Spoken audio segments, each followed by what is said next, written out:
have not yet started to engage with us, started in February with preparations for our March 1st meeting.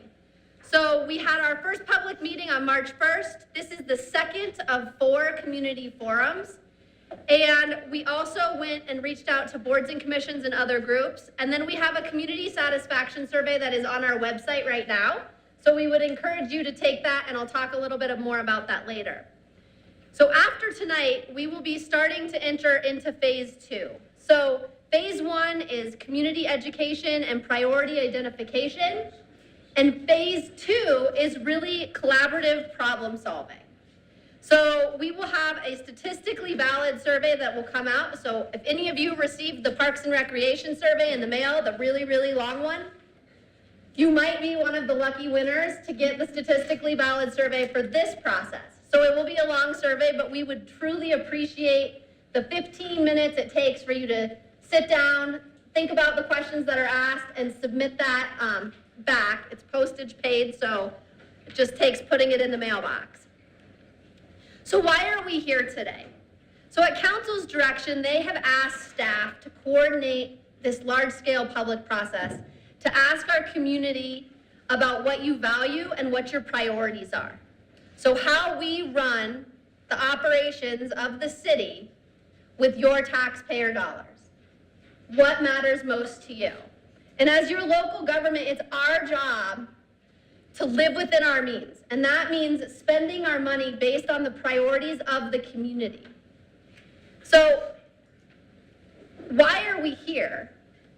Is because we are looking down the road and we foresee that we've got some budget issues in our general fund. And we're calling these issues a wicked problem. So let me talk a little bit about a wicked problem. You are going to hear this term a lot, and you might already be tired of hearing the term wicked problem. But a wicked problem involves competing underlying values. And it's a situation that can't be resolved by math or by science. I can't sit there and say, okay, it's a numbers game and it works. That does not solve a wicked problem. The only way to tame that problem is through high quality communication, collaboration, and collective action. So that's why we're here, is to tame this wicked problem. So let's talk a little bit about values. So I'm just gonna ask you to raise your hand, and there's no judgment involved with any of this. So if I asked you if safety is important to you, raise your hand. Okay, for most of us, safety is important. If I asked you if equity is important, raise your hand. What about freedom? Is freedom important? Now I'll ask you about justice. Is justice important? Now I'm not going to ask you to raise your hand, but you can only pick one. Which one is the most important? If you can only have one of those, which one is it? Some of you will say freedom, some of you will say justice, some of you will say equality, and others would say safety. That's a wicked problem. So we have to negotiate some kind of term so that there's a balance with what we have. So what's our wicked problem? Our wicked problem is that without an increase to the general fund, in terms of revenue, the current level of service that the city provides is not sustainable. So what do? Well, let's talk about the problem a little bit more in depth. So if you can see this chart up here, or a graph is really what it is, you can see the orange line are expenditures, and the green line are revenues, and the dotted line is where we are today. So this is the last about 20 years, 18 years, so not last, but it's an 18-year timeline, 2008 to 2026. Today, we have that nice little gap between the revenues and expenditures. But in 2020, those lines are projected to cross. So you probably want to know what the drivers are behind the revenue line. So over the the time shown here, so 2008 to 2026, new programs are a generator, so that causes that line to tilt up. We've brought on the library, we've brought on Lake Nighthorse, or are bringing on Lake Nighthorse. Additional staffing needs. Personnel expenses, salary and benefits, those have increased, just like they have for our businesses and other employers that you have out there. Increased operating costs, we're looking at utility bills, ongoing contracts, street maintenance, and then public safety expenses. All of those are drivers behind that line between 2008 and 2026. That's what causes that increase. So that's operating. Now let's talk about capital. Some of you may have already seen this graph, and we produced this graph for our Cities and Towns Week when we were really focused on capital needs in the general fund. So if you look at this chart, you see in 2018, there were almost $4 million of requested capital improvement projects in the general fund. That blue section, less than $1 million, is what City Council was able to fund with our revenues. And what's in that blue section is one streets project, Thomas Avenue, and then some maintenance and repairs to our infrastructure in terms of information technology so that we can continue to operate the city. That's it. What you don't see in here is that we're required to have a balanced budget. So department heads, when they're proposing their requests, don't put in items that they know for sure will not be funded, like a new police station. That does not show up in any of this. What you do see is street projects that are not being funded, like an overlay, which then isn't done, and turns into a reconstruction that's 10 to 20 times more expensive. So a project that's not done in 2018 could roll to 2019, but it doesn't necessarily get funded. So in September of 2017, we had identified over $200 million of capital projects that need to be completed. So that number's not going to shrink. And if we can only fund less than $1 million a year, where does that put us? So that actually makes that line crossing even more significant. Okay, so what outreach has been done to date? Now you know what the wicked problem is, or you have some understanding of where we are and why we're trying to get ahead of the game. We had the community forum on March 1st. We had about 45 people attend that meeting. And then we have conducted individual workshops for boards and commissions, local nonprofits, boards of directors, and other community groups that were interested in having us come. We've had 45 of those between March 1st and today. We have also have the community satisfaction survey that I talked to you about a little bit earlier. As of April 13th, we had 258 respondents. So if you have not gone online to the city's website, it's at durangogov.org/engage. We have a little save the date in your folder for you. But if you could go on and take that survey, this process isn't complete unless we have your input. That survey looks at the community on the whole in terms of affordability, livability, and then our future outlook as a community. They're not all things that the city has direct control over, but it's all things that impact our quality of life as community members. And then finally, from those 45 small groups in the March 1st meeting, we have over 2,044 comments as of April 11th. That's a lot of information, but we're not going to stop. We need more. So let's see what we've heard so far.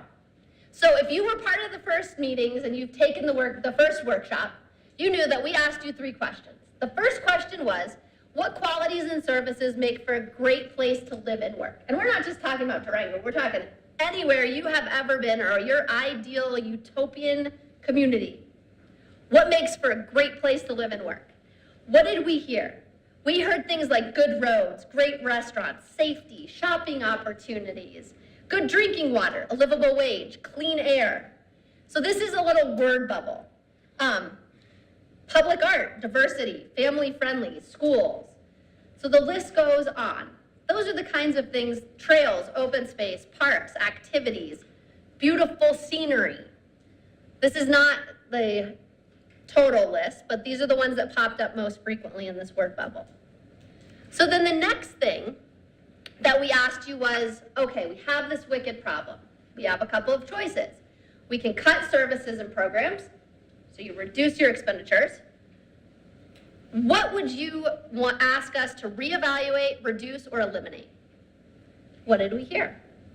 Public art, reduce staffing levels, Chapman Hill, the cemetery, DGov TV, community support funding, game time, library programs, GIS services, open space, Lake Nighthorse, game time, parks and rec programs, fall and spring cleanup, reduce the police force, social media, public engagement, public transit, bike lanes.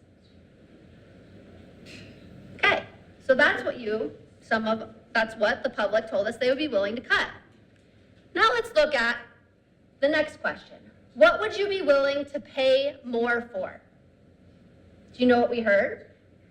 Public art, public transit, bike lanes, social media, public engagement, community support funding, public safety, good employees, library hours, street maintenance, a Camino underpass. We heard very similar things in what you would cut and what you would pay more for. So just like when I asked you earlier, which one's more important? Well, my number one priority may not be your number one priority, but that doesn't mean they're both not important. So how do we come together as a community to say your number one priority and my number one priority are both important? We value them both because when we have both of them, we have an amazing community with a fantastic quality of life. And if we totally eliminate yours or totally eliminate mine, that has farther reaching impacts on our community than if we can compromise and negotiate some middle ground to figure out what we would be willing to live with. So that is the wicked problem that we are hoping you can help us figure out. Okay, now comes the fun time. Enough of listening to me talk. We've got some ground rules. So, we are all community members, and everything that you have to say is important. And it doesn't matter if you all agree with each other or you all disagree with each other. But here are the ground rules. We are please asking you to be courteous of individual opinions. Be respectful. There's no interrupting. Everyone will get their chance to talk. Please do not argue, because arguing is not going to help us win this problem. Listen to each other, because we all have a reason that that number one is our number one, and you may learn something from the other people in your group. So if you want a different perspective and you showed up with your 5 closest friends and you're all sitting next to each other, please move now. I think you're all spread out, but if you're sitting next to your 5 best friends, you're gonna have a different conversation than if you're with other people. And then at the end, we will be having discussion in small groups. So we do not have enough time to get into every single detail tonight that I'm sure you're gonna wanna talk about. So please follow the guidance of your facilitators and scribes. They're gonna lead you through this process. And this is how it's gonna work. We have 3 questions for you tonight. You have a folder in front of you. You're going to have a prescribed amount of time to think about the question and write an answer on your sheets. So for question 1, you have a blank sheet that looks like this. We're asking you to please write as legibly as possible because we're collecting these and we have to transcribe them. So if you could write in your best handwriting, we would appreciate it. So you're gonna write down everything, and then we ask you to put an asterisk next to your top 3. Okay, so here's question number 1.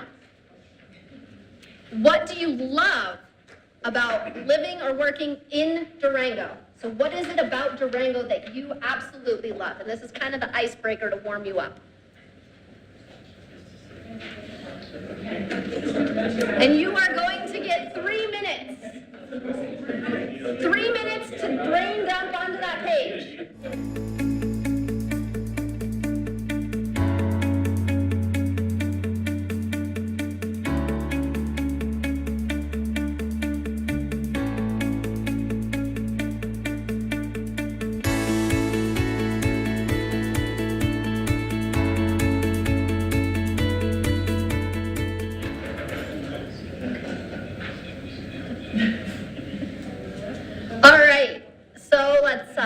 see the pencil slowing down.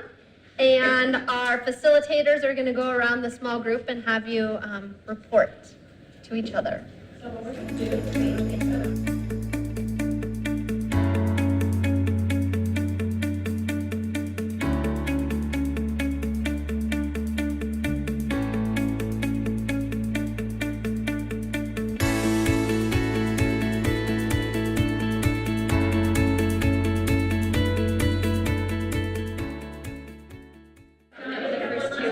All right, so thank you guys. So I want to take this opportunity to recognize our city council members that have come to be present at this process. No, stand up, please. So we have Melissa and Dick and Dean. Thank you very much. And then our city manager, Ron LeBlanc. So thank you all for coming. They will be here afterwards if you want to talk to them. Okay, so that was kind of our icebreaker question, and we're going to move on to a little bit more about how we're funded. So the city uses fund accounting with these three types of funds. So we're going to start with the blue, and you have this handout in your folder if you can't see the screens up here. So we have special revenue funds, which is the blue area. And these are dedicated revenues for a specific purpose. So an example of this would be the 2015 half-cent sales tax. So this sales tax was reauthorized to fund parks, recreation, trails, bicycle and pedestrian projects. It also covers the debt service on the rec center, which is completed this year. This is the last year we have to pay that. So other special revenue funds are the tourism fund, which is the 2% lodgers tax. And then we have the post fund, which is a quarter-cent tax that goes to parks, open space, and trails. We have a capital improvements fund, which was passed in 2005. This funds the debt service on the library and Florida Road. So, and then finally we have a road impact fund, and that's a dedicated developer fee. So those fees go to build roads related to the development. So if you want more details on those funds, you do have a handout in your folder as well that digs into a little bit more detail on those. We're not necessarily talking about these. There's not an issue right now in those funds. The enterprise funds run like a business. So the money that gets generated as revenue from that fund pays for the operations of that fund. A good example of this, and you can see them listed on that table, water. So the cost of water, your utility bill for water pays for the infrastructure to get the water to your house, the treatment of the water, as well as the staff to run the operations for water. Same thing with sewer. The airport is an enterprise fund, and sustainable services, which is your trash and recycling, as well as our sustainability programs, that is covered by the costs on your utility bill. And then transportation services. So when a enterprise fund cannot cover its costs, you have the prime example with transit. So our grant funding was cut. There's no additional revenue that we can take from somewhere else or generate within that fund. So we needed to make transit cuts. That's how it happens. What we're talking about tonight, though, is the general fund, and that's where that wicked problem lies. So what is in the general fund? You've probably been asking yourself this since I started talking. So the revenues come from sales tax, franchise fees, property tax, charges for services, intergovernmental revenues, licenses and permits, fines and forfeits. So those are the revenues that are generated by that fund, that go into the general fund. What are they spent on? So they're spent on general government. So that's city council, city manager, human resources, kind of the guts of the city, what runs the organization in terms of management. We've got public safety that's funded out of the general fund, streets, parks and recreation. The library is funded jointly through the joint sales tax and then is subsidized additionally by the general fund. Then we have our community support funding, which is the contracts that we have with local nonprofits and block grant programs. And then we have our operation and maintenance of facilities. So that's kind of a high-level overview of the general fund. So how much money is in the City of Durango's budget? Our annual budget passed for 2018 was $70,907,404, if you want to get specific. That does not include internal service funds or capital improvement projects as an operating budget. And of that operating budget, 56% of that is in the general fund. 34% of the total operating budget is through the enterprise funds, and then those special revenue funds make up 8%. So the expenditures on those funds, 8%. So now we look at the general fund. You have another piece of paper in your folder that is this slide here, and you will need this slide to do the next question. So there's two ways that we're showing the general fund and what services are in there. You can see it in a table for those of you that like graphics like this, or there's another piece that's a bar graph that has basically your Excel sheet of how much money is spent per category. And this will help you understand maybe where the money is going and how much it costs to run certain parts of the operation. So the total budget for the general fund is $40 million. So that gets us to question number 2. So in question number 2, we really have 3 types of services that we provide. We have core services, which are programs or services or facilities that the city must provide and are essential in order to capably govern the municipality. So these are the essential functions. We have important services, which are program services or facilities that should be provided by the city and are important to govern the municipality and effectively serve our residents, visitors, and customers. So those are important. And then we have discretionary services. So these are program services or facilities that the city may provide when additional funding or revenue exists to offset the cost that it is to provide that service. Okay?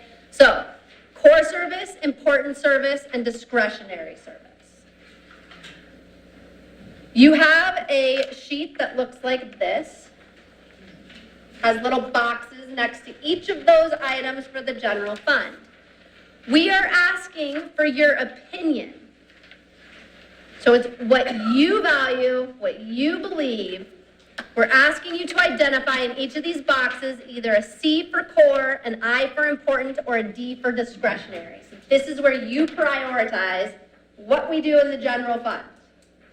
So we'd ask you to take a few minutes to go through and write C, I, or D in the boxes, and then the scribes are going to, or the facilitators are going to ask you for your number 1 choice for each core, discretionary, and important service. So put an asterisk next to those, your number 1 for each of those. So in your opinion, what are the core, discretionary, and important services provided by the city?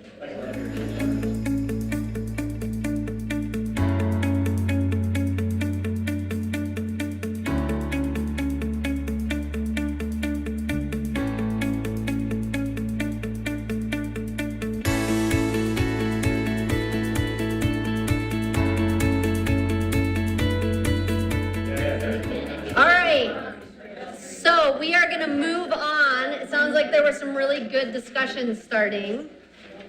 And there will be time at the end to go back to where you were and continue on with some of those discussions if you'd like to. So the third question really looks at this process. So we are building on this process. Every meeting that we have helps refine the next stage of the process. So if you participated in the first forum, you'll notice that this is different. If you participated in one of the workshops, you'll notice that this forum is different. And that will continue throughout the process, because as we learn what the priorities and values are from the community, and as we learn what pieces of information you're missing so to make informed decisions and provide us informed input, we're refining the process.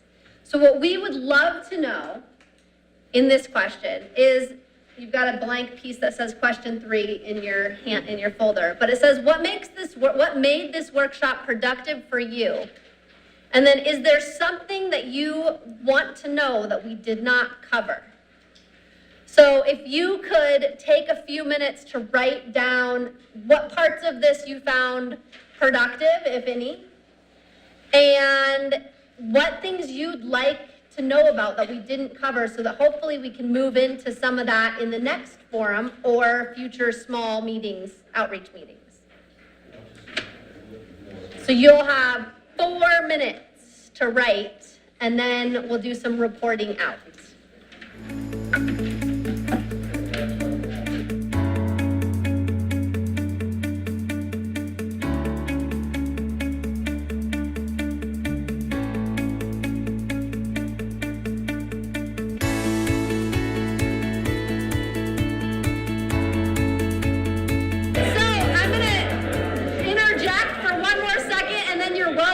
Reconvene your conversations, but I want to make sure to thank you for your time. Please consider what you've talked about or learned this evening. Share it with your friends and neighbors. Help them engage with us. Like I said, time and time again tonight, we can't do this alone, and it's a community issue that we need to face together as a community to find a solution that works for us. So if you haven't taken this survey, please do so. It ends on Friday. Visit our website, durangogov.org/engage. There is a save the date. We have the next 2 forums that are on this save the date that's in your folder, as well as the website's on there. If you haven't signed in with your facilitator, please sign in so that we can continue to send you information from these meetings. We post updates almost every Friday to the input that we're getting, and it's the raw data. It does not say who you are, it is anonymous, but that way you can see what the rest of the community is saying. And if you haven't gone for a tour, we're gonna do some more tours of the police station, and then we can just talk amongst ourselves. And if you have a great way to solve this or get us there, I'm all ears. I will be right here, and I will stay as long as humanly possible. Thank you very much. Thank you.